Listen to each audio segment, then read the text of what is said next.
अब हमारे साथ जुड़ चुके हैं किरण जी, बहुत बहुत शुक्रिया समय निकालकर ईटी नाउ स्वदेश के साथ जुड़ने के लिए। सबसे पहले आप बताएं, कल की कमजोरी के बाद आज के सत्र में क्या कमजोरी कंटिन्यू हो सकती है या रिवर्सल दिखाई देगा? कौन से लेवल्स पर नजर रखें और स्टॉक स्पेसिफिक आइडियाज कौन से होंगे?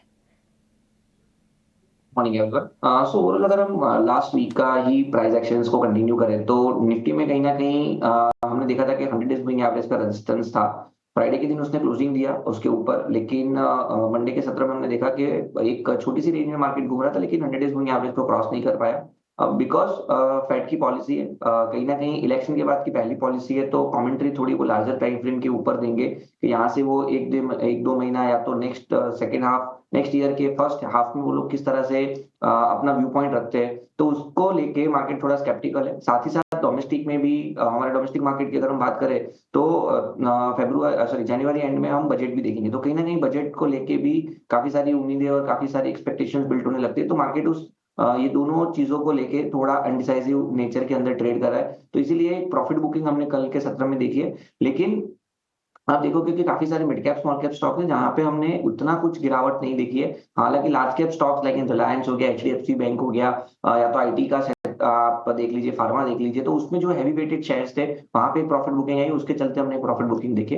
तो हमारे हिसाब से आज की जो फेड पॉलिसी है उसका आउटकम आने के बाद वापस हम एक रिकवरी फेज देख सकते हैं। तो we are quite still bullish on the market, because जो एक पैटर्न बनी है inverted head and shoulder pattern, वो अभी भी इंटैक्ट है। तो जो भी गिरावट आई है इंडेक्स में वो बाय अपॉर्चुनिटी है। 24,200 से लेकर 24,300 would be the accumulation zone. As per the pattern जो स्टॉप लॉस बन रहा है वो 24,000 के नीचे का बन रहा है। तो इस गिरावट में आप क्वालिटी स्टॉक्स को एक्यूमुलेट कर सकते हो। निफ्टी में जैसे हमने बताया 24,200 से 300 के बीच में आप एक्यूमुलेट कीजिए, 24,000 के नीचे का आप स्टॉप लॉस मेंटेन कीजिए। And we are still optimistic कि हम 25,000 तक की एक्सपायरी ये मंथ एंड में देख सकते हैं। सिमिलर बैंक निफ्टी की बात करें तो बैंक निफ्टी निफ्टी से ज्यादा स्ट्रांग है। हालांकि कल पीएसयू बैंक सॉरी जो प्राइवेट बड़ी बैंक है उसमें प्रॉफिट बुकिंग के कारण एक बड़ी गिरावट हमने देखी है, लेकिन कहीं ना कहीं 52,700 ऑलमोस्ट ऐसा समझिए आपके 3 महीने से रेजिस्टेंस बना हुआ था, तो now it is a very good support also. तो 52,700 है वो कहीं ना कहीं एक सपोर्ट का काम करेगा। जो गिरावट आई है इस गिरावट में हम PSU bank and private bank को लॉन्ग कर सकते हैं। अगर 52,000 नहीं ब्रेक होता है बैंक निफ्टी के ऊपर, तो वापस इस एक्सपायरी में आप वापस 54,000 तक की एक रैली देख सकते हैं। तो दोनों इंडाइसेस में जो डिप आया है वहां पे हम लॉन्ग की सलाह देंगे। स्टॉक स्पेसिफिक बात करें तो जैसे हमने बताया कि इंडेक्स के लार्जर टाइम जो बड़े स्टॉक्स है वहां पे गिरावट देखी, लेकिन काफी सारे मिड कैप से वहां पे हमें अच्छी एक पैटर्न ब्रेकआउट देखने को मिल रहा है। तो पेपर स्टॉक्स में से जेके पेपर हमें काफी अच्छा लग रहा है। आप पिछले 2-3 दिन से देखोगे तो paper stocks are doing very good. JK paper में एक inverted head and shoulder pattern breakout हमें देखने को मिल रहा है। 470 के आसपास की क्लोजिंग है, मोमेंटम इंडिकेटर बुलिश जोन में है। तो जेके पेपर लॉन्ग कीजिए। 500 रुपीज का टारगेट 1 से 2 दिन में आ सकता है, थोड़ा 1 से 2 दिन का नजरिया रखिए इंट्राडे के लिए बात लेना। तो 500 रुपीज तक का टारगेट हम देख रहे हैं, 450 एज अ स्टॉप लॉस हम मेंटेन करेंगे। दूसरा जो कॉल है वो इंश्योरेंस सेक्टर में से है, जीआईसी। जो पीएसयू इंश्योरेंस कंपनी है वहां पे एक फ्रेश ब्रेकआउट पिछले 3-4 महीने का हम देख रहे हैं कि काफी सारे पैटर्न ब्रेकआउट देखने को मिल रहा है। पर्टिकुलरली जीआईसी के ऊपर असेंडिंग ट्रायंगल पैटर्न ब्रेकआउट भी है। तो 440 के आसपास की क्लोजिंग है, यहाँ पे 1 से 2 दिन का आप नजरिया रखिए। 480 तक के टारगेट आप एक्सपेक्ट कर सकते हैं। 420 एज अ स्टॉप लॉस हमें मेंटेन करना है। तो जेके पेपर एंड जीआईसी हमारी तरफ से दो कॉल रहेंगे।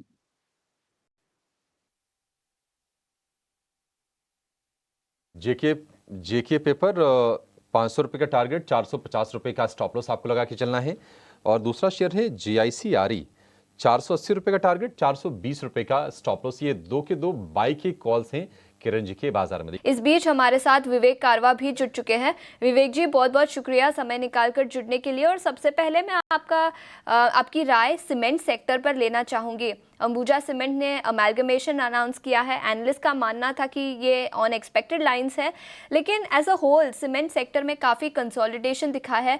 पिछले 1 साल में तो दाम भी नहीं बढ़े थे, लेकिन हाल फिलहाल में दिसंबर में अब तक प्राइसेस भी बढ़े हैं। तो सीमेंट सेक्टर पर आपका क्या नज़रिया रहेगा? और जो इनऑर्गेनिक एक्विजिशंस पिछले कुछ महीनों में दिखे हैं, उसके बाद क्या आप ऐसा मानेंगे कि टॉप 5 सीमेंट प्लेयर्स के साथ ही रहना ज़रूरी होगा और छोटे प्लेयर्स के तरफ इन्वेस्टमेंट ना करें?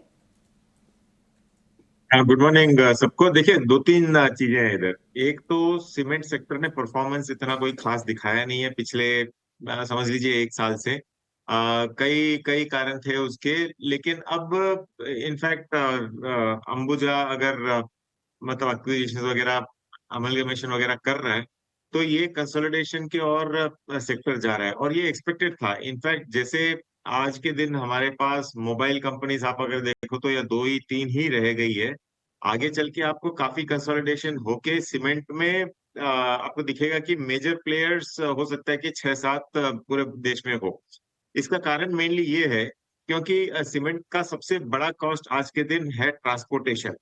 और अगर एक कंपनी समझ लीजिए साउथ बेस्ड कंपनी अगर नॉर्थ में उसको सप्लाई करना है तो बहुत दिक्कतें आती है, क्योंकि ट्रांसपोर्टेशन कॉस्ट ही उसका मार्जिन इफेक्ट कर देती है और कॉस्ट ओवरऑल कॉस्ट कंज्यूमर को महंगा पड़ता है। तो इसके लिए कंसोलिडेशन बहुत बहुत इंपॉर्टेंट है और ये आगे चल के मुझे लग रहा है कि और भी होगा। तो यहाँ पे कोई जरूरी नहीं है आप लार्ज कैप में ही रहो। आगे चल के ये होने वाला है कि जो ये बड़ी दिग्गज कंपनीज है, आप समझ लो कि 4-5 कंपनीज है, ये पूरी कोशिश में रहेगी कि जितनी भी छोटी छोटी कंपनीज है इनको अक्वायर करे। तो आप अगर शेयर होल्डर रहते हो छोटी कंपनीज में, उदाहरण के लिए मैं बोल रहा हूँ जैसे जेके सीमेंट्स है या फिर जेके लक्ष्मी है, ये सब कंपैरेटिवली बहुत छोटी कंपनीज है। अगर ये भी आगे चल के कंसोलिडेशन में जाती है तो आपको दिखेगा कि इनका वैल्यूएशन भी कम है और मेजर प्लेयर अगर इनको टेक ओवर करता है तो आपको दिखेगा कि वैल्यू अनलॉकिंग होगी। तो मुझे लगता है कि सीमेंट में बने रहना चाहिए। और ओवरऑल अब फाइनली सरकार का जो केपेक्स स्पेंडिंग है ये वापस पिकअप होने वाला है। तो सीमेंट और इंफ्रास्ट्रक्चर के चक्कर में आपको दिखेगा कि ये कंपनीज आपको बेनिफिट करती हुई दिखेगी जैसे जैसे सरकार भी आपको इंफ्रास्ट्रक्चर में स्पेंडिंग चालू करेगी। तो मुझे लगता है कि रखना चाहिए और छोटी कंपनीज में रहो, कोई दिक्कत नहीं है, बहुत बहुत अच्छी कंपनीज अवेलेबल है। सेक्टर में बने रहने की सलाह। बड़ा न्यूज़ आया एक्विजिशन के चलते, जिसके चलते पूरे सेक्टर पर आज नज़र रहेगी। लेकिन इस बीच कुणाल भी हमारे साथ स्टूडियो में जुड़ चुके हैं और सबसे पहले रियल एस्टेट सेक्टर पर चर्चा करेंगे। सोमवार के ट्रेडिंग सेशन में अच्छी खासी तेज़ी दिखी थी, लेकिन फिर कल बाजार में गिरावट दिखी, जिसके चलते रियल एस्टेट सेक्टर में भी गिरावट दिखी। इस सेक्टर पर क्या राय होगी और कोई स्टॉक स्पेसिफिक आइडियाज़ जहाँ पर फ्रेश पोजिशंस लिए जा सकते हैं? तो बहुत ही इंटरेस्टिंग सेक्टर है बिकॉज ऐसे नहीं है कि सारे स्टॉक्स ही परफॉर्म कर रहे हैं। अगर हम डाइवर्जेंस की बात करें तो जब हमने एक स्टैटिस्टिकल एनालिसिस किया था तो वहाँ पे बेसिस हमारा होता है कि for example Oberoi realty best performing stock है इस लास्ट 1 वीक 1 मंथ के मार्केट रैली में। इनफैक्ट जब सितंबर में मार्केट ने जब करेक्ट भी किया था उसके बाद भी Oberoi realty was one of the strongest real estate stocks जो उभर के आया था और अपने फर्स्ट रियल एस्टेट स्टॉक्स में से जिसने प्रीवियस हाई को ब्रेक किया था। डीएलएफ 10% लो है अपने प्रीवियस हाई से। गोदरेज प्रॉपर्टीज ऑलमोस्ट 15 to 20% लो है। सो काफ़ी डिफरेंट ट्रेंड्स है अक्रॉस रियल एस्टेट सेक्टर। सो यहाँ पे सबसे इंपॉर्टेंट होता है कि बेस्ट स्टॉक्स को आइडेंटिफाई करना जो लीडर्स रहे प्रीवियस लेग में। तो उस हिसाब से मुझे ऐसा लग रहा है कि ओबेरॉय रियल्टी यहाँ से अभी भी काफ़ी स्ट्रॉन्ग है अपने प्राइस ट्रेंड्स में। मैं एक्सपेक्ट कर रहा हूँ कि यहाँ से एटलीस्ट अनदर 5% to 10% की एक रैली आ सकती है। तो करीबन 2500 के आसपास मैं एक टारगेट एक्सपेक्ट करूँगा। और एक जो सेकंड बहुत इंटरेस्टिंग स्टॉक है रियल एस्टेट स्टॉक्स में, रियल एस्टेट सेक्टर में, वो है अनंतराज इंडस्ट्रीज, जो कि बहुत ही classical strong fear up trend पे है।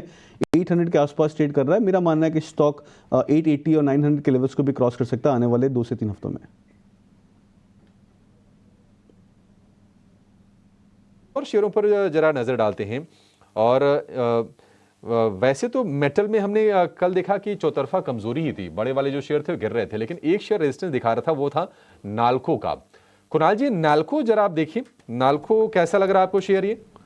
तो अभिषेक अगर बात करें तो लास्ट 3 या 4 दिन में स्टॉक ऑलरेडी 15% करेक्ट कर चुका था। 260-70 से करीबन 220 के आसपास स्टॉक ने ब्रेक किया था उस लेवल्स को। तो मेरा मानना है कि जनरली जब होता है कि काफ़ी सारे स्टॉक्स जो एंटिसिपेट कर जाते हैं करेक्टिव फेज पहले, और जब मार्केट में जब करेक्शन आता है तो वो स्टॉक्स वापस से रिकवर कर जाते हैं, बिकॉज वहाँ पर उनकी सेटअप जो होती है वो बहुत ज़्यादा ओवरसोल्ड हो जाती है।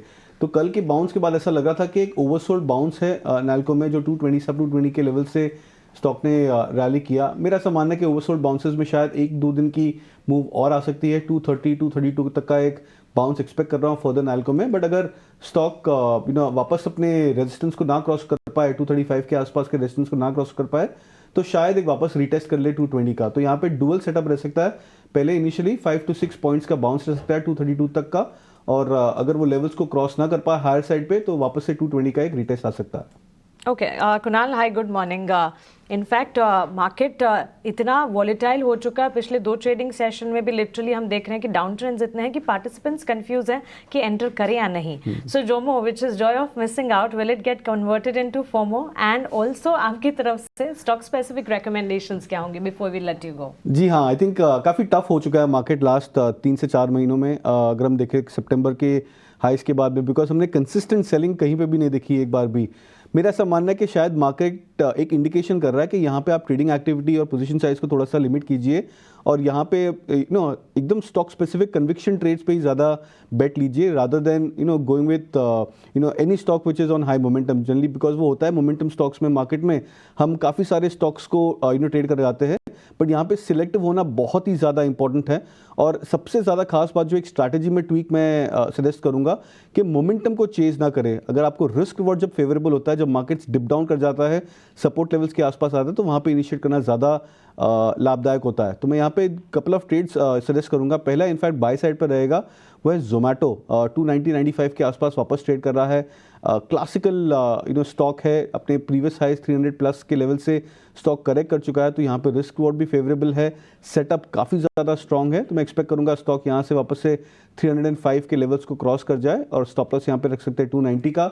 और जो शॉर्ट साइड में ट्रेड करना चाहे वो है आरबीएल बैंक, जो कि मेरा मानना है कि काफ़ी वीक सेटअप है प्राइवेट सेक्टर बैंकिंग स्टॉक्स में से। 196 के आसपास ट्रेड कर रहा है आरबीएल बैंक, तो मैं सजेस्ट करूंगा यहाँ पे शॉर्ट 167 के आसपास ट्रेड कर रहा है, तो मैं यहाँ पे सजेस्ट करूंगा शॉर्ट के लिए टारगेट रख सकते हैं 160 का, स्टॉप लॉस रख सकते हैं 171 का।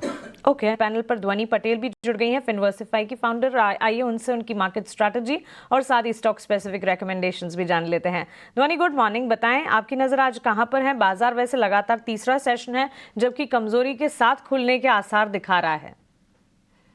गुड मॉर्निंग मानसी, और बाकी सबको मेरी तरफ से very good morning.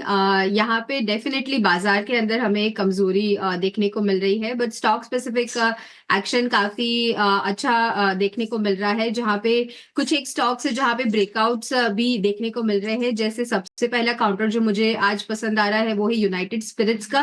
United spirits में कल के सेशन में अगर आप देखें तो वहां पे एक ब्रेकआउट विटनेस करने को मिल रहा है और वहां से जो वॉल्यूम्स का भी इंक्रीमेंट था वो काफी अच्छा वहां पे देखने को मिला। यूनाइटेड स्पिरिट्स के अंदर आप खरीदारी करके चल सकते हैं ऊपर की तरफ। पोजिशनली इसके अंदर आपके टारगेट जो है वो 1610 से लेके 1620 तक के इसके अंदर जो अपसाइड है वो मोमेंटम आपको देखने को मिल सकता है। नीचे की तरफ स्टॉप लॉस जो है वो यहाँ पे आपको 1540 का यहाँ पे मेंटेन करके चलना है। उसके अलावा हम लोग न्यू एज टेक्नोलॉजी कंपनीज के बारे में अभी जिक्र कर रहे थे, जिसमें एक और काउंटर जो मुझे पसंद आ रहा है वो है नायका का। नायका के अंदर अगर आप देखें तो एक काफी गिरावट इसके अंदर देखने को मिली, बट बेस फॉर्मेशन जो इसके अंदर बना है वो नीचे के अंदर 165 160 के लेवल्स के बीच में एक अच्छा खासा बेस फॉर्मेशन स्टॉक ने डेली चार्ट स्ट्रक्चर पे बनाया है और वहां से बाइंग एक्शन हमें पिछले 2 दिनों में यहाँ पे देखने को मिल रही है। आज के सेशन में भी आपको ये बाइंग एक्शन कंटिन्यू होता हुआ देखने को मिल सकता है। करंट लेवल से आप इसको बाय करें तो ऊपर की तरफ के टारगेट जो है वो पोजिशनली आपको 185 187 के लेवल्स तक अपवर्ड मोमेंटम इसके अंदर कंटिन्यू होता हुआ देखने को मिल सकता है। नीचे जो स्टॉप लॉस खास करके इसमें मेंटेन करना है तो आप नीचे की तरफ में 173 का लेवल जो है वो एक स्टॉप लॉस की तरफ मेंटेन करें। बिल्कुल, तो ये नज़रिया नायका और इसके अलावा यूनाइटेड स्पिरिट्स। यहाँ पर मक्वारी की एक रिपोर्ट आई थी जिसके चलते कल के ट्रेडिंग सेशन में करीब 2% की तेजी यूनाइटेड स्पिरिट्स पर दिखी थी। नायका पर खरीदारी की राय 185 से 187 तक के लेवल्स दिखाई दे सकते हैं।